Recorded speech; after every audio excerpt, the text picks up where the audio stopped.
Hola!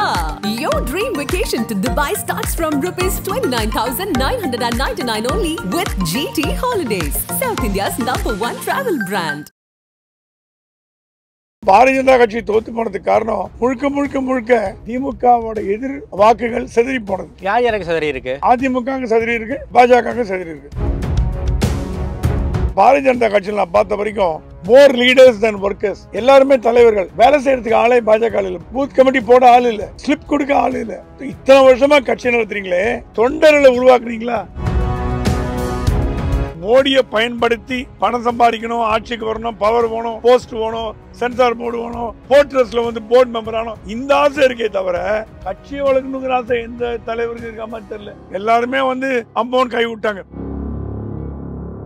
Open attack on Annamalai and war room. நேத்திக்கு தமிழிசை சொன்ன ஸ்டேட்மென்ட்டா? Open attack on Annamalai. அண்ணாமலைக்கும் தமிழிசைக்கும் மோதல் உருவாகிடுச்சா? தமிழிசைக்கு எல்லாருக்கும் மோதல். சந்தோஷ் ஜி வெளில போறாரா? கம்ப்ளீட்டா ரீவாம்ப். சந்தோஷ் வந்து அண்ணாமலைக்கு குருவாச்சே சார். சந்தோஷ் ஜி மட்டும் இல்ல, ஜெனரல் செக்ரட்டரியா இருக்கிற அத்தனை பேருமே போறாங்க. அண்ணாமலை தலைவராக நீடிக்க வாய்ப்பு இருக்கா? நீ அண்ணாமலை ஓப்பனா பாராட்டி இருக்காரு பிரதமர். அண்ணாமலை இன்னும் 3 வருடத்துக்கு இங்கே தான் இருப்பார். உங்களுக்கு பிடிக்கிறதோ பிடிக்கலையோ, பிடிக்கல நீங்க காலி பண்ணிட்டு போங்க, கட்சி தொண்டல போயிடுங்க. அதாவது எலெக்ஷன் வரைக்குமா? 26 வரைக்கும் அண்ணாமலை தான் பிரசிடென்ட். தமிழின் மிக முக்கியமான செய்திகளையும் அரசியல் நிகழ்வுகளையும் உடனுக்குடன் தெரிந்து கொள்ள ஆதன் செயலியை டவுன்லோட் செய்யுங்கள். டவுன்லோட் செய்வதற்கான லிங்க் டிஸ்கிரிப்ஷனில் உள்ளது. ஆதன் தமிழ் நேயர்களுக்கு அன்பு வணக்கம். இன்று நம்மோடு மூத்த பத்திரிகையாளர் திருமிகு பிரகாஷ் சுவாமி இருந்துள்ளார். வணக்கம் சுவாமி சார். குறிப்பாக தமிழ்நாட்டை பொறுத்த வரைக்கும் 40 தொகுதிகள்லையும் திமுக அணி வெற்றி பெற்றிருக்காங்க. கிட்டத்தட்ட ஒரு 12லிருந்து 13 தொகுதிகள் வரைக்கும் அதிமுகவை பின்னுக்கு தள்ளி பாஜக 2வது இடம் பிடிச்சிருக்காங்க. கிட்டத்தட்ட ஒரு 11% அளவுக்கு உங்களுடைய ஓட் ஷேர் வந்து இன்க்ரீஸ் ஆகிருக்கு. இதை பற்றி தமிழ்நாடு பாஜகவில் என்ன பேசிக்கிறாங்க? குறிப்பாக இது வந்து ஒரு வளர்ச்சி தானே பேசிக்கிறாங்களா? ஏன்னா நாங்கள் வந்து ஒரு 18% வரைக்கும் வருவோம், ஒரு 15% வரைக்கும் வருவோம்னு பேசிக்கிட்டு இருந்த சமயத்தை ஒரு 11%க்கு பாஜக வந்திருக்காங்க. எப்படி சார் பார்க்குறீங்க? இன்சைட் இன்ஃபர்மேஷன் என்னவா இருக்கு? எதிர்பார்த்தது என்னமோ 20-25%, அது ஒன்றும் தவறு இல்லை. ஆனால் 11%ங்கிறது நியாயமாக சந்தோஷப்பட வேண்டிய ஒன்று. 0லேருந்து எது வந்தாலும் வளர்ச்சிங்க. தமிழ்நாட்டில் நோட்டா கட்சி இந்த கிண்டல் பண்ணாங்க. 0ல் இருந்தது, 0க்கு கீழே போச்சு. அப்படிப்பட்ட ஒரு நிலைமையிலேருந்து 11% கொண்டு வரதுங்கிறது வெற்றி தோல்வி அரசியலில் சகஜம். ஒரே ஒரு எம்எல்ஏ இருந்த டிஎம்கே ஆட்சி அமைச்ச வரலாறும் பார்த்துருக்கோம். அதனால் வந்து நம்பர்ஸ் எண்ணிக்கை வந்து வாக்கு அரசியலில் முக்கியம் இல்லை. சதவிகிதம் மக்கள் ஆதரவு பாரதிய ஜனதாக்கு இருக்குது. மக்கள் ஆதரவு பெருகி இருக்கு. மக்கள் வந்து ஓட்டு போட்டாங்க. ஆனால் திமுக எதிர்ப்பு வாக்குகள் சிதறியதால் தான் பாரதிய ஜனதா கட்சி தோற்று போனது. அதுக்கப்புறம் வரும் என்ன காரணம்னு. ஸோ பாரதிய ஜனதா கட்சி தோற்று போனதுக்கு காரணம் முழுக்க திமுகவோட எதிர் வாக்குகள் செதறி போனது. யாருக்கு செதறி இருக்கு? அதிமுக செதறி இருக்கு, பாஜக செதறி இருக்கு. அது இல்லாமல் பாரதிய ஜனதா கட்சியில் நான் பார்த்த வரைக்கும் டாப் ஹெவி அப்படின்னு ஒன்று சொல்லுவாங்க. மோர் லீடர்ஸ் than workers. எல்லாருமே தலைவர்கள். வேலை செய்யறதுக்கு ஆளே பாஜக இல்லை, பூத் காலியாக இருந்தது, பூத் கமிட்டி போட ஆள் இல்லை, ஸ்லிப் கொடுக்க ஆள் இல்லை. இத்தனை வருஷமா கட்சி நடத்துறீங்களே, தொண்டர்களை உருவாக்குறீங்களா? இல்லை, தலைவர்கள் உருவாக்குறீங்க. எல்லா கட்சியிலும் வர தலைவர்களாக சேர்த்துட்டீங்க. தொண்டர்களை கூட்டணும்னு எந்த தலைவர்களுக்கும் இல்லை.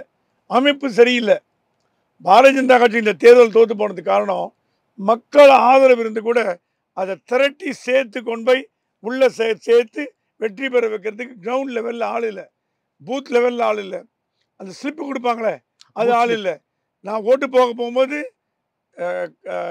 டிஎம்கே இருக்குது, ஏடிஎம்கே இருக்குது, அப்புறம் சுயேட்சை உட்காந்துருக்கான் பூத்து. பிஜேபி பூத் தேடி பார்த்தேன், பூத்தே காணோம். ஆள் இருந்தால் பூத்து போடுறதுக்கு. ஒர்க்கர் லெவலில் படுதோல்வி அடைஞ்சது. எல்லா தொகுதியிலையும் முக்கால்வாசி தொகுதியில் வேலை செய்கிறதுக்கு ஆள் இல்லை. இவங்க கூட்டினாலாம் போயிட்டாங்க. தலைவர்கள் யாருமே போய் தொகுதியில் எட்டி பார்க்கல. எல்லாம் காரில் போய் உட்காந்துட்டு தலை காமிச்சு போயிட்டாங்க. ஸோ தலைவர்களின் அதிருப்தி, தலைவர்களின் ஒரு என்ன சொல்கிறது, ஒரு இன்டிஃபரன்ஸு, தொண்டர்கள் இல்லாமை, வர கூட்டம், ஜனங்க வர கூட்டம் தொண்டர்கள் கூட்டம் இல்லை. அவன் போய் பூத் ஸ்லிப் கொடுக்க மாட்டான். அவன் பார்த்து கை தட்டிட்டு போயிடுவான், ஓட்டு போடுவான். அவன் ஒர்க்கர் இல்லை. ஒர்க்கருக்குன்னு தனி. அது ஆர்எஸ்எஸ்லேருந்து ஏன் அனுப்பலை, ஏன் வரல? வழக்கமாக ஆர்எஸ்எஸ் டீம் தான் வரும். இந்த வாட்டி ஆர்எஸ்எஸ் டீம் வந்த மாதிரி அதுவும் தெரியல. எனக்கு வந்தாங்களான்னு தெரியல. ஆனால் நிதர்சனமான உண்மை என்னன்னா the shortage of manpower in all booths for BJP அனைத்து பூத்துகளிலும் மேன் பவர் ஷார்டேஜ். இது என்ன காட்டுறதுன்னா இது வந்து இன்ஃப்ராஸ்ட்ரக்சர் பில்டு பண்ண தவறி விட்டார்கள். கிரவுண்ட் லெவல் ஒர்க்கர்ஸ் இல்லை. ஒரு தேர்தல்னா அது ஒரு பெரிய ஒரு எக்ஸசைஸ். நீங்கள் வந்து மேடையில் பேசி மைக்கில் பேசி மேடையில் பேசிட்டு போனால் மட்டும் ஓட்டு வராது. வீடு வீடாக வாக்காளர்களை கூட்டின்னு போய் நீ ஓட்டு போட்டிங்களா கூட்டின்னு போய் வாக்கு போட்டியில் கொண்டு போய் போட வைக்கிற வேலை. அந்த வேலை எல்லாம் டிஎம்கே ஏடிஎம்கே சூப்பராக பண்ணிது. பிசிகே கூட நல்லா பண்ணிது. பிஜேபி பண்ணவே இல்லை.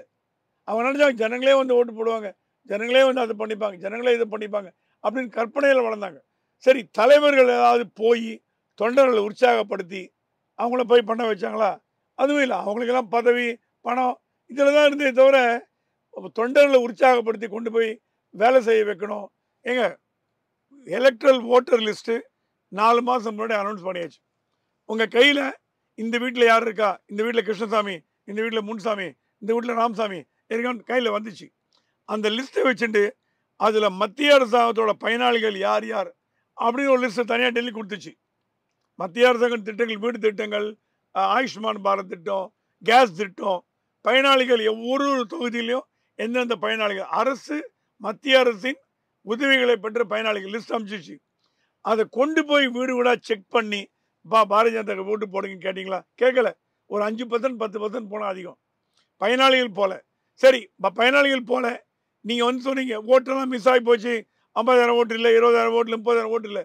சரி, நீங்கள் போய் செக் பண்ணி ஓட்டர் லிஸ்ட்டு செக் பண்ணி மெயின் லிஸ்ட்டை செக் பண்ணி யார் யார் விட்டு போச்சுன்னு கண்டுபிடிச்சிங்களா? அதுவும் பண்ணல. அப்புறம் அதுக்கு தான் 3 மாசம் டைம் இருக்கு. நடுவில் சேர்க்கறதுக்கு டைம் கொடுத்திருக்காங்க. அது கொடுத்த டைமே ஆளும் கட்சியும் எதிர்கட்சியும் ஒருத்தரும் கண் கொத்தி மாதிரி பார்த்துட்டு இவங்க இருக்காங்களா, ராமசாமி உயிரோட இருக்காரா, செத்து போயிட்டாரு, டெலிட் பண்ண சொல்லு. ராமசாமி இல்லையே, ராமசாமி இல்லைன்னா கூட எவனா ராமசாமி ஓட்டு போட்டு போடுவான். ஒரு வாட்டி அப்படிதான் நடந்தது. செத்து போனவரோட பையன் அவங்க அப்பா ஓட்டர் ஐடி கொண்டு போய் ஒரே அப்பா பிள்ளையும் ஒரே மாதிரி இருக்கும். அது கேள்வி பண்ணுவாங்க. சர்தார்ஜி பஞ்சாப்ல எல்லாம் தாடி எல்லாம் தலைப்பான், செத்து போன ஓட்டெல்லாம் போட்டுருவாங்க, கிண்டலுக்கு சொல்லுவாங்க, நம்ம தெரியாது உண்மையானு. அந்த மாதிரி தமிழ்நாட்டில் ஒருத்தன் வந்து போட்டு அதை ஃபேஸ்புக்கில் போட்டான், எங்கள் அப்பா ஓட்டை நான் போட்டேன்னா. அது தப்பு. அந்த மாதிரி நடந்திருக்கு. அதை தடுக்க வேண்டியது யாரோட வேலை? இப்போ டிஎம்கேக்கு தெரிஞ்சு வச்சுங்க, இந்த ஆள் வந்து தப்பானவன்னு அப்ஜெக்ட் பண்ணும். இல்லை முன்சாமி செத்து போட்டாருங்க, எனக்கு தெரியுங்க, இது முன்சாமி பையன் சொல்கிறதுக்கு அங்கே ஆள் இல்லை. ஓகே, தேர்தல் சாவடியில் ஓட்டு சாவடியில் அவன் போடும்போது முன்சாமி அப்படின்னு சொன்னானா, முன்சாமி இல்லைப்பா நீ ராமசாமிப்பா போய் சொல்லாத அப்படின்னு சொல்றதுக்கு அங்கே இருக்கிற லோக்கல் ஆள் வேணும். ஆமாம், இப்போ அந்த லோக்கல் ஆட்கள் இருந்தால் தான் அந்த இருக்கிற ஏரியா, அந்த 500 பேர் 1000 பேர் 2000 பேர் ஃபிங்கர் டிப்பில் வச்சுருப்பான், யார் யார் வீட்டில் யார் யார் இருக்காங்கன்னு. அது மற்ற கட்சிக்காரன் பண்ணலாம், பிஜேபி பண்ண தவறிடுச்சு. ஸோ இது வீடு வீடாக போய் பார்த்து மோடியை பயன்படுத்தி பணம் சம்பாதிக்கணும், ஆட்சிக்கு வரணும், பவர் வேணும், போஸ்ட் வேணும், சென்சார் போர்டு வேணும், பவர் ஃபைனான்ஸ் வேணும், போர்ட்ரஸில் வந்து போர்டு மெம்பர் ஆனோம், இந்த ஆசை இருக்கே தவிர கட்சியை வளர்க்கணுங்கிற ஆசை எந்த தலைவருக்கு இருக்க மாதிரி தெரில. எல்லாருமே வந்து அம்போன்னு கை விட்டாங்க. கொள்கை இல்லாத கட்சி தலைவர்களும் ஒருத்தர் சொன்னார், உண்மை. ஏன்னா வெளிக்கட்சியில் வரவங்களுக்கு என்ன பிஜேபி தெரிய போகுது, அவன் உள்ளே வரதே பணம் சம்பாதிக்குதான். ஆர்எஸ்எஸ் அந்த மாதிரி இல்லை. ஆர்எஸ்எஸ்லேயும் தலைவர்கள்லாம் சிபி ராதாகிருஷ்ணனோ, பொன்னாரோ, எல் கணேசனோ, அவன் எச் ராஜாவோ, அவங்கள கட்சிக்கு லாயலாக இருப்பாங்க, கட்சிக்கோசரம் வளர்ந்தவங்க, அவங்க வளர்க்கப்பட்டதே கட்சிக்கோசரம் தான். ஆனால் வெளிக்கட்சியில் வரவங்களுக்கு ஆர்எஸ்எஸ் ஃபீலிங்லாம் கிடையாது. நீங்கள் பிஜேபி மோடி இருக்குது சென்ட்ரல் கவர்மெண்ட்டில், என்ன பண்ணலாம், எவ்வளோ சம்பாதிக்கலாம், எவ்வளோ கல்லை காட்டலாம், அந்த எண்ணம் தான்.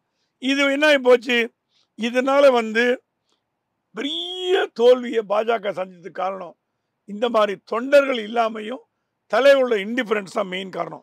பிஜேபி வந்து 23 கோடி வாக்குகளை பெற்றது. போன தடவை 13 கோடி வாக்கு, 10 கோடி வாக்காளர் புதுசாக வந்திருக்காங்க இந்த வாட்டி. ஆல் ஓவர் இந்தியா சொல்கிறீங்களா? All over India. தமிழ்நாடு அதில் கணக்கு வச்சு பார்த்துக்கோங்க எவ்வளோ வரும். ஆல் ஓவர் இந்தியாவில் அதில் தமிழ்நாடு சிக்னிஃபிகண்ட் போர்ஷன் இருக்கும். ஆல் ஓவர் இந்தியா தான் ஃபிகர். இப்போ வந்து சில பேர் என்ன சொல்கிறாங்க, இது வந்து மதம்லாம் எடுக்கிறாங்க. ஆனால் நான் மதம் எடுக்க விரும்பல. ஆனால் ஒரே ஒரு கால்குலேஷன் மட்டும் ஒரு நண்பர் சொன்னார், 95% of DMK are Hindus, 90% of CPI, CPM are only Hindus, 100% of ADMK are 99 percent DMK are Hindus, 90% BJP are only Hindus. ஆனால் இந்த இண்டூஸ் மொத்தமாக அப்படியே வந்து பிஜேபிக்கு வாக்கு போட்டாங்களா? இல்லை, அவங்க கட்சி அவங்க போட்டாங்க. ஆனால் இஸ்லாமியர்களும் கிறிஸ்தவர்களும் அவங்க சர்ச்சும் மசூதி சொன்னதுனால அப்படியே 40% டிஎம்கேக்கு போட்டாங்க. ஏடிஎம்கே ஒரு வாக்கு கூட வரல. So the polarisation of votes happen in the minority community, not in the Hindu community. அப்படி பார்த்தீங்கன்னா 70% எல்லாம் பிஜேபி போட்டால் இப்போ தமிழ்நாடு 40 சீட் பிஜேபி வந்துருக்கணுமே. போலரைசேஷன் நடக்கலை. ஏன்னா திமுக இண்டூஸ் தான், அவங்க டிஎம்கே தான் போடுவாங்க, அவங்க மட்டும் பிஜேபி இந்துன்னு சொல்லிட்டு போடுவாங்க. ஸோ இந்துக்கள் அனைவரும் பாஜக போட்டார்கள் என்பது பொய்யான கூற்று. Okay sir. போலரைசேஷன் நடக்கல, நல்ல விஷயம் தான். ஏன்னா ஒரு மதத்தை பார்த்து ஓட்டு போடக்கூடாது, நம்ம ஒரு கேண்டிடேட்டை பார்த்து போடணுமே தவிர ஐயோ பிஜேபினா இந்து கட்சின்ற மாதிரி பண்ணக்கூடாது. அது தமிழ்நாடு தெளிவாக இருக்கு. ஆனாலும் சிறுபான்மையினர் பெருமளவு ஏடிஎம்கே போடுவாங்கன்னு எதிர்பார்த்தது அது வாயில மண்ணை கவிச்சு. டிஎம்கே தான் போட்டாங்க. சாலிடா டிஎம்கே அறுவடை பண்ணிச்சு. தமிழ்நாடு பாஜக வளர்ந்து வருதானா? வளர்ந்து வருது. பெரிய அளவுக்கு வளர்ந்து வருதானா? ஓரளவுக்கு வளர்ந்து வருது. ஆனால் வளர்ச்சி கண்கூடு அப்படின்னு மட்டும் சொல்ல முடியும். Okay sir. எனக்கு இன்னொரு கேள்வியும் ஒன்று எழுது. நேற்றைக்கு ஒரு மிக முக்கியமான ப்ரெஸ் கான்ஃபரன்ஸ், அதில் வந்து முன்னாள் பாஜக தலைவர் தமிழிசை அவர்கள் கொடுத்துருந்தாங்க. சொந்த கட்சி ஐடி விங் மீதே நான் வந்து நடவடிக்கை எடுப்பேன், பிற கட்சி ஐடி விங் வந்து என்னை வந்து மோசமாக சித்தரிக்கிறாங்க, அதே மாதிரி தான் சொந்த கட்சி ஐடி விங் சேர்ந்தவர்களும் என்னை வந்து மிக மோசமாக ஃபேஸ்புக்கில் எழுதுகிறாங்க, ட்விட்டரில் எழுதுகிறாங்க அப்படிங்கிற குற்றச்சாட்டை வந்து தமிழிசை அவர்கள் வச்சுருக்காங்க. நானே ஒரு முன்னாள் தலைவராக அவங்க மீது வந்து நடவடிக்கை எடுப்பேன் அப்படின்னு ரொம்ப ஹார்ஷாக வேற பேசியிருக்காங்க. என்ன சார், உள்ளுக்குள்ளே வந்து எதுவும் பிரச்சனை இருக்கா? தமிழிசை அவர்களுக்கு எதிராக ஒரு கும்பல் வேலை பார்க்குறாங்களா என்ன? Open attack on Annamalai and war room. நேத்திக்கு தமிழிசை சொன்ன statement, open attack on Annamalai and war room. War room led by Annamalai. நான் ஒரு 3 பேட்டியில் சொன்னேன், தமிழிசைக்கு சவுத் மெட்ராஸ் கொடுத்தது மிக மிக மிக தப்பு. ஒரு கவர்னர் பதவியிலேருந்து ராஜினாமா பண்ணிட்டு வந்தாங்கன்னா ராஜ்யசபாக்கு தான் அனுப்பணும். ஏன்னா அப்பவே சொன்னேன், இவங்க கவர்னர் பதவியிலே ராஜினாமா பண்ணிட்டு வராங்க, தோத்துட்டாங்கன்னா அண்ணாமலைக்கு தலைவலின்னு. அது கரெக்டாக நடந்து போச்சு. இப்போ தோத்தானா பொன்னாரால அண்ணாமலைக்கு தலைவலி வராது, எச்ராஜாவால் அண்ணாமலைக்கு தலைவலி வராது, அவங்களாம் கட்டுக்கோப்பானவர்கள். ஆனால் தமிழிசை அப்படி இல்லை. அவங்களுக்கு பதவி இல்லைன்னா அவங்களால இருக்க முடியாது. இப்போ கமலாலயத்துக்கு ஈக்குவலா தனியாக ஒரு ஆஃபீஸ் திறந்துட்டாங்க, திறந்து மக்கள் தொடர்பு அலுவலகம்னு. இது மக்கள் தொடர்பு அலுவலகம் என்ன எதுக்காக? நீங்கள் திருப்பி எம்பி போட்டி போட போறீங்களா? எம்பி கொடுப்பாங்களா? உங்களுக்கு கேரண்டியாக கொடுப்பாங்களா? பிஜேபி சொல்லிட்டாங்களா அடுத்த நீங்க தான் எம்பின்னு? இல்ல அண்ணாமலை சொன்னாங்க ராஜினாமா கவர்னர் பதவியிலிருந்து ராஜினாமா பண்ண வச்சு தேர்தலில் போட்டி போட வாய்ப்பு கொடுத்துருக்காங்க. மற்றபடி எந்த ஒரு எலிவேஷன் பாஜக கொடுக்க மாட்டாங்களா என்ன தமிழிசைக்கு? தோத்து போன இவங்களுக்கு கொடுத்தீங்கன்னா பொன்னார் என்ன கணக்கு? அப்போ எல்முருகன் என்ன கணக்கு? எல்முருகன் தான் ஆல்ரெடி ராஜ்யசபா எம்பியா இருக்காரு. பட் என்ன என்ன என்ன கால்குலேஷன்? தோத்து போனவங்க எல்லாம் நீங்க வந்து உயிர் கொடுத்து நிக்க வச்சீங்கன்னா மற்ற தொண்டர்கள் என்ன பண்ணுவீங்க? தமிழிசைக்கு யார் சார் வாய்ப்பு கொடுத்தாங்க? மோடியும் அமித்ஷாவும் கொடுக்கல, நட்டா தான் கொடுத்தாங்க. சந்தோஷ்ஜியை நட்டா கொடுத்தாங்க. அவர் மோடி முதலே சொன்னார் வேண்டாங்க, இது தேவையில்லை அப்படின்னு. இது என்ன பிரச்சனைன்னா, இது வந்து பார்ட்டி மேன் மீது நடவடிக்கை எடுப்பீங்கன்னு, கட்சிக்காரர்கள் மீது நடவடிக்கை எடுப்பேன்னு முன்னாள் மாநில தலைவர் சொல்றதுக்கு எந்த அதிகாரம் கிடையாது. இந்த மாதிரி பொன்னார் சொன்னதில்லை, எல்ஜி சொன்னதில்லை, சிபி ராதாகிருஷ்ணன் சொன்னதில்லை. நடவடிக்கை எடுக்கக்கூடியது மாநில தலைவர் தான். மாநில தலைவரோட பதவியை நீங்க எடுக்க பாக்குறீங்களா, இல்ல மாநில தலைவரோட அதிகாரத்தை எடுக்க பாக்குறீங்களா? அண்ணாமலைக்கும் தமிழிசைக்கும் மோதல் உருவாகிடுச்சா? தமிழிசைக்கும் எல்லாருக்கும் மோதல். தமிழிசைக்கும் வானதிக்கு ஆகாது, தமிழிசைக்கும் பொன்னாருக்கு ஆகாது, தமிழிசைக்கு சிபிஆருக்கு ஆகாது, தமிழிசைக்கு எல் கணேசனுக்கு ஆகாது, தமிழிசைக்கு எச்ராஜ் ஆகாது. தமிழிசை பிடிக்காதவங்க தான் தமிழ்நாடு பாஜக அதிகம். அதனால தான் மோடி அவரை கவர்னராக தூக்கி போட்டாங்க. சரி தமிழ்நாட்டில் வேலைக்கு வேணாம். ஆனா இவங்க வந்து மாநில தலைவராக பதவி போதும்னு சொன்ன உடனே ஒரு வாரத்தில் கவர்னர் பதவி கேட்டாங்க. அப்போ மோடி சொன்னாங்க வெயிட் பண்ணி கவர்னர் பதவி தரான்னு. நேர நோட் அமைச்சாங்களாம், நாளைக்கு நான் தமிழ்நாடு காங்கிரஸ் கமிட்டி சத்தியமூர்த்தி பவனுக்கு சென்று காங்கிரஸில் சேர்கிறேன். உடனே இவர் நந்தா ஐயோ அதெல்லாம் பண்ணாதீங்க, அதெல்லாம் பண்ணாதீங்க, பேர் கட்டி போட. உடனே மோடி பெரிய குற்றச்சாட்டா இருக்கு. பெரிய குற்றச்சாட்டு பிஜேபி காரன் சொல்ற குற்றச்சாட்டு. எனக்கு தெரியாது, பிஜேபி தலைவர் என்கிட்ட சொல்றது உண்மையா போய் நீங்க அவங்கள போய் கேட்கணும். உடனே நான் ராஜினாமா பண்ண போறேன், நாளைக்கு கதவில் போறேன் சத்தியமூர்த்தி போன. மோடி சொன்னார் சரி கவர்னர் கொடுங்கன்னு தெலுங்கானாக்கு போட்டாங்களாம். இந்த மாதிரி பிளாக்மெயில் பண்ண எப்படிங்க வேலை நடக்கும்? கட்சியை வந்து உருப்படியாக கொண்டு போகணும். இப்போ எச்ராஜ் கூட பிரஸ் கான்ஃபரன்ஸ் வைக்கிறாரு, அவர் ஏதோ அவர் கொடுத்த சொல்லிட்டு போயிடுவார். நீங்கள் ப்ரெஸ் கான்ஃபரன்ஸ் வச்சு அண்ணாமலையை தாக்கி அண்ணாமலை வார் ரூமை தாக்குறீங்க, ஆக்ஷன் எடுப்பேன்றீங்க. எப்படி ஆக்ஷன் எடுக்க முடியும்? எந்த வகையில் ஆக்ஷன் எடுக்க முடியும்? நீங்கள் தோற்று போனதுக்கு காரணம் கேம்பெயின் சரியில்லைன்னு உங்கள் கூட இருந்தவங்களே சொல்கிறாங்க. 6 மணிக்கு கேம்பெயின் ஆரம்பிச்சு 8 மணிக்கு முடிச்சிங்கன்றாங்க. உங்கள் கூட இருந்தவங்க எனக்கு தெரியாது, பணம் சரியாக டிஸ்ட்ரிபியூட் பண்ணலன்றாங்க. எல்லாம் உங்கள் கூட இருந்து சொல்கிறதா. நீங்கள் நம்பினவங்க எங்கிட்ட சொன்னது. 2 அடி நடக்கிறாங்க முடியல, ஏசி ரூமில் உட்காந்துக்கிறாங்க. 10 அடி நடக்கிறாங்க, வீட்டில் போய் உட்காந்துக்கிறாங்க. எப்படிங்க கேம்பெயின் பண்ணுறதுன்னு கேட்குறான். அவர் நாங்கள் என்ன எப்படிங்க மோடி பேரோ சொல்ல மாட்டேன்றீங்க. நான் கவர்னர் எப்பவுமே நான் கவர்னராக இருப்பேன், கவர்னராக இருந்தவன். முடிஞ்சு போன கதை. கவர்னராக நீங்கள் முடிஞ்சு போச்சு. எந்த ஒரு எலிவேஷனும் கொடுக்க மாட்டாங்களா இனிமே தமிழிசை அவர்கள்? யாருக்கும் எலிவேஷன் கிடையாது, பொன்னாடு கிடையாது, இவருக்கு கிடையாது, தோத்து போன யாருக்குமே கிடையாது. நயினார் நாகேந்திரன் எம்எல்ஏ போய் சட்டசபையில் உட்காரணும், வேணான்னு ராஜினாமா பண்ணிட்டு போனோம். வரப்போறார் சிவராஜ் சிங் சௌஹான் வர்றார், கையில் குச்சி எடுத்துன்னு வர்றார், அடுத்த பாஜக தலைவர். தர்மேந்திர பிரதான் இல்லையா, சிவராஜ் சிங் சௌஹான் ஆயிடுத்து. ஜேபி நட்டா இருந்தவரைக்கும் ஜேபி நட்டா பொண்டாட்டிக்கு கிஃப்டை கொடுத்து, புடவை கொடுத்து, நகையை கொடுத்து, எல்லாத்தையும் கொடுத்து போஸ்டிங் வாங்கிட்டீங்க, எல்லா வேலையும் பண்ணிட்டீங்க. இது தமிழ்நாடு பிஜேபியில என்கிட்ட சொல்கிறாங்க, நட்டா ஒய்ஃப் வச்சே எல்லா காரியத்தை முடிச்சிட்டாங்கப்பா, நட்டா சொன்னீட்டில் கழுத்து போட ரொம்ப சாஃப்ட் மேன் கழுத்து போட்டு விட்டாரு. சிவராஜ் சிங் சௌஹான் அந்த வேலை நடக்காது. மாமாஜி வந்து கையில் குச்சி எடுக்கிறார். மாமாஜியால தான் தமிழ்நாடு பாரதிய ஜனதா கட்சி உருப்பிட போகுது. மாமாஜி சொல்லிட்டாராம், I know the problem areas அப்படின்னு சொல்லிட்டார் டெல்லியில். மாமாஜி வந்து தமிழ்நாடு பாரதிய எம்பியா இருக்காரு சார். எம்பியா இருந்தா என்ன, ஜேபி நட்டா கூட தான் எம்பி, ராஜ்யசபா, ஆமா ராஜ்யசபா எம்பி, லோக்சபை எம்பியா இருக்கிறதுனால அகில இந்திய கட்சி தலைவர். அப்படி பார்த்தா ராஜ்நாத் சிங் கூட தான் எம்பியா இருந்து இந்த கட்சி தலைவராக இருந்தார். அப்படின்னா என்ன சந்தோஷ் ஜி வெளில போறாரா? கம்ப்ளீட்டா ரீவேம்ப். சந்தோஷ் ஜி மட்டும் இல்ல, எல்லாம் கம்ப்ளீட். ஏன்னா ஒரு புது தலைவர். சந்தோஷ் வந்து அண்ணாமலைக்கு குருவாச்சே சார். அண்ணாமலைக்கு இப்ப குரு, ஒரு காலத்துல குரு. சந்தோஷ் ஜி மட்டும் இல்ல, ஜெனரல் செக்ரட்டரியா இருக்கிற அத்தனை பேருமே போறாங்க. அகில இந்திய பாஜக அமைப்புக்குள்ள ஒரு மிகப்பெரிய ஒரு மாற்றம் இருக்க போதா? இருக்கும். ஏன்னா ஒரு தலைவரா மாமாஜி வந்தாருன்னா பழைய தலைவர் வச்சுன்னு பண்றதுக்கு அவரு அண்ணாமலை தான் பழைய பேக்கை தள்ள சுமந்துட்டு வர்றாரு, பழைய டீமை தள்ள சுமந்துட்டு முதுகில வந்து இரும்பை கட்டிட்டு ஓடிட்டு இருக்காரு. மாமாஜி அப்படி இல்லை, தூக்கு முதல்ல எல்லாம் மாத்து, ஏழை போடும்பாரு. அவர் ஸ்ட்ரிக்ட் மேன். எங்க எம்பியில 25 வருஷம் 20 வருஷம் முதலமைச்சராக இருந்தார், 4 டேர்ம் இருந்தாரு. அவர்கிட்ட போய் நம்ம வேலை பலிக்குமா? அவர் அட்மினிஸ்ட்ரேட்டிவ்ல கில்லாடி. மோடி சொன்னாராம், Shivraj I want you to clean up the பார்ட்டியை சுத்தம் பண்ணு, எடுத்துக்கோ இந்த போஸ்டர். அவர் சொன்னா மந்திரி பதவியே சிவராஜ் சிங் சௌஹானுக்கும் மோடிக்கும் ஆகாதே சார். ஆகாது. இப்போ மோடி வந்து நல்ல ஆளுங்களை தேடி கண்டுபிடிச்சி எடுக்கிறார். சிவராஜ் சிங் சௌஹானை விட்டு கொடுக்க முடியாது. கட்சிக்கு ஒரு நல்ல ஒருத்தர் தேவை, நல்ல கட்சியை கட்டுக்கோப்பாக கொண்டு போகிறதுக்கு தேவை. அது மோடி நினைக்கிறார். மாமாஜி விட்டா யார் இருக்காங்க, மாமாஜியை கொண்டு நினைக்கிறாங்க.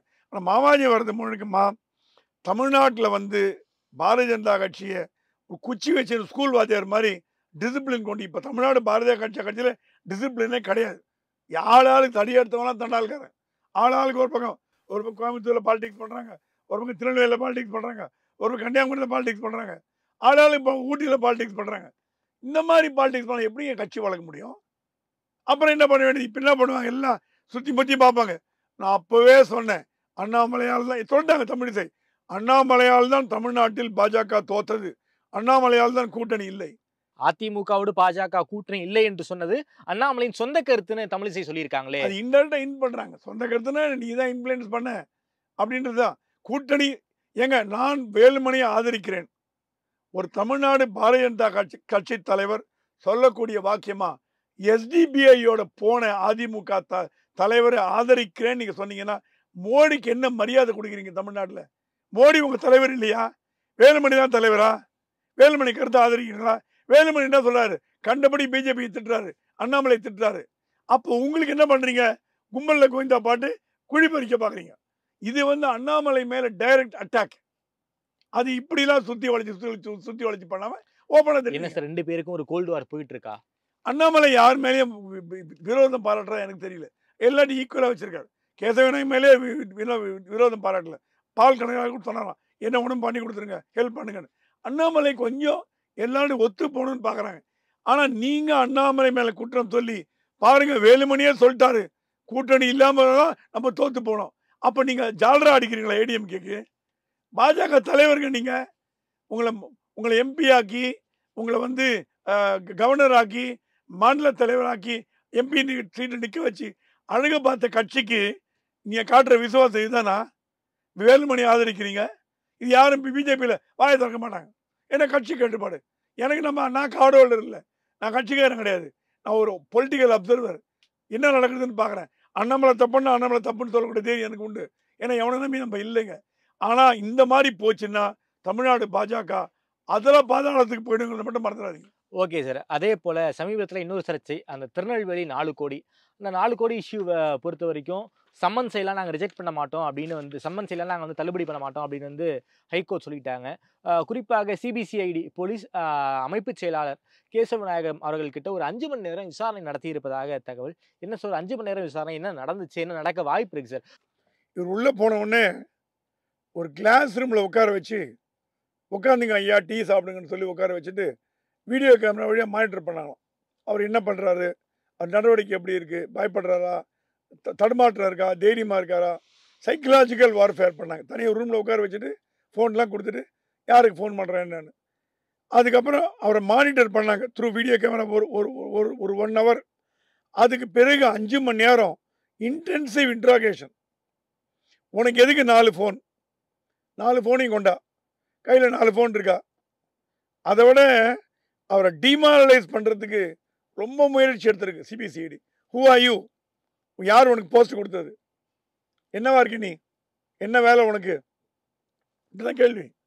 என்ன வேலை உனக்கு, என்ன பண்ணிட்டு இருக்க, என்னெல்லாம் பண்ணுற, வீடு எங்கே, எவ்வளோ சம்பளம், எவ்வளோ பசங்க, எவ்வளோ குழந்தை குட்டி தெரியும் அவங்களுக்கு பேச்சலர்னு. அவரை அப்படியே உருக்க பார்க்குறாங்க. தட் இஸ், இது இவங்க போலீஸ் ஃபோன் கம்ப்ளீட்டாக டேப் பண்ணி எல்லாம் ரெக்கார்டு வச்சாச்சு, எல்லா டேட்டா கையில் இருக்குது. கேசவநாயகம் வரதுக்கு முன்னாடியே சிடிஆர் போட்டு எடுத்தா, சிடிஆர் போட்டு எல்லாம் சிடிஆர் போட்டு எடுக்க முடியாது. வீடியோ, வாட்ஸ்அப் வீடியோ மட்டும்தான், மீதி எல்லாம் வாட்ஸ்அப் வீடியோ சிடிஆர் போட முடியாது. அதுக்கு தான் ஃபோன் கொடுக்க முடியாதுனால இல்லை கொடுத்து தான் ஆகணும். மற்ற ஃபோன்லாம் எங்களுக்கு, ஏன்னா அவங்க என்ன சொன்னாங்களா, கோவர்தன் வீட்டில் பாக் ஷெராட் நோட்டில் எதிர மாடி 4வது மாடியில் நீங்கள் போனீங்களான்னு கேட்டாங்களாம். இல்லைன்னாங்களாம். இத்தனாம் தேதி உங்கள் ஃபோன் சிக்னல் அங்கே இருக்குது, இந்தாங்க பேப்பர், இந்த அஃபிஷியல் பேப்பர், இதுக்கு என்ன சொல்கிறீங்க, அது என் நம்பர் இல்லைன்னாங்க. உங்கள் பேரில் ரிஜிஸ்டர் அந்த ஃபோன், ஆனால் நீங்கள் யூஸ் பண்ணியிருக்கீங்க. ஏன்னா கமலாலயத்தில் அது காட்டுறது, உங்கள் ரூமில் அது காட்டுது. அப்படி லாக் பண்ணிட்டாங்க. என் ஃபோன் இல்லைன்னு சொன்னார், எனக்கு வந்து சம்மந்தம் இல்லைன்னாரு. ஏன்னா வேறு, இப்போ உங்கள் ஃபோன் நான் யூஸ் பண்ணால் என் பேர் எப்படி வரும், தாமரை செல்வன் தானே வரும். ஆனால் நான் எங்கள் வீட்டில் யூஸ் பண்ணியிருந்தேன்னா போலீஸ் ஆட்டோமேட்டிக்காக ட்ராக் பண்ணும். எங்கள் வீட்டில் தாமரை செல்வன் இல்லையே, எப்படி தாமரை செல்வன், அப்போ தாமரை செல்வன் ஃபோனை நான் யூஸ் பண்ணுறேன் அப்படின்னு கருத்து. அந்த 5 மணி நேரம் என்கொயரியில் மென்டல் டார்ச்சர் எவ்வளோ கொடுக்க முடியுமோ அவ்வளோ கொடுத்துருக்காங்க. அவர் சொன்னார், நான் சீனியர் சிட்டிசன், வயதானவர், ஏஜ் ஃபேக்டர் சொன்னால் நான் உங்களுக்கு ஒழுங்காக தான் நடத்துகிறோம். சீனியர் சிட்டிசன் முறையில் உங்களுக்கு எந்த விதமான தொல்லையும் கொடுக்கல. he was treated like an accused அப்படின்னு ஒரு சீனியர் ஆஃபீஸர் சொன்னார். ஒரு அக்யூஸ்ட் எப்படி ட்ரீட் பண்ணுமோ அவர் எப்படியாவது இம்ப்ளிகேட் பண்ணி அண்ணாமலையை உள்ளே கொண்டு வரணும்னு ட்ரை பண்ணாங்களாம். அண்ணாமலைக்கு தெரியுமா இது, அண்ணாமலை சொன்னாரா, அண்ணாமலை கேட்டாரா, அண்ணாமலை பண்ணாரா, ஏன்னா அவங்களுக்கு எப்படியா அண்ணாமலை லிங்க் பண்ண உள்ள. அதான் அண்ணாமலை சொன்னா என்னை கைது பண்ணுங்கன்னு. புரியுதா காரணம் உங்களுக்கு? என் மேலே அண்ணாமலை ஸ்டேட்மெண்ட் பின்னாடி என்ன இருக்குன்னு நீங்கள் பார்க்கணும். என் மேலே நடவடிக்கை எடுங்க, என்ன வேணா பண்ணுங்கன்னு சொன்னாரு. அது இதான் காரணம். நீங்கள் ஹைகோர்ட்டுக்கு ஸ்டே போனீங்க, சம்மன்ஸ் நான் மெயின்டெனபிள்னு வந்துச்சு. யார் ஐடியா கொடுத்தாங்கன்னு தெரியல. சம்மன்ஸுக்கு ஸ்டே வாங்க முடியாது, சம்மன்ஸுக்கு ஸ்டே வாங்க முடியாது. இது கூட தெரியாமல் எப்படி நீங்கள் போனீங்கன்னு தெரியல, அது வேறு விஷயம். அண்ணாமலைக்கு தெரியாமல் போயிட்டாங்க போல. ஆனால் ஹைகோர்ட் இவர் ஓபிஐ டிஸ்மிஸ் பண்ணிச்சு, ஓபிஐ டிஸ்மிஸ் ஆகிடுச்சு. ஆனால் அதே நேரத்தில் ஹைகோர்ட் இவர் கை கொடுத்துருக்கு. ஹைகோர்ட்டோட உத்தரவு இல்லாமல் அடுத்த என்கொயரி பண்ணக்கூடாதுன்னு ஜஸ்டிஸ் ஹானரபிள் ஜெயச்சந்திரன் சொல்லிட்டார். ஸோ இது ஒரு பெரிய ஒரு ரிலீஃப், கேசவநாயகத்து ரிலீஃப். என்னன்னா ஹைகோர்ட் நம்ம என்கொயரி, ஆனால் என்ன பண்ணுவான் போலீஸ், ஒன்றும் பண்ண மாட்டான், எல்லா ரெக்கார்டும் எடுப்பான். இவரை பற்றி என்னென்ன தப்பாக இருக்கோ எல்லாம் பிபிஐ வச்சு கோர்ட்டில் ப்ரொடியூஸ் பண்ணுவாங்க ஜட்ஜுக்கிட்ட. ஐயா நீங்களே என்கொயரி பண்ணுங்க, அப்படிதான் சொல்ல போகிறாங்க. ஐயா நீங்களே என்கொயரி பண்ணுங்க, நீங்கள் தப்பாக ரைட்டான்னு சொல்லுங்கள், என்கொயரி பண்ணலாமா வேணாமான்னு சொல்லுங்கள்.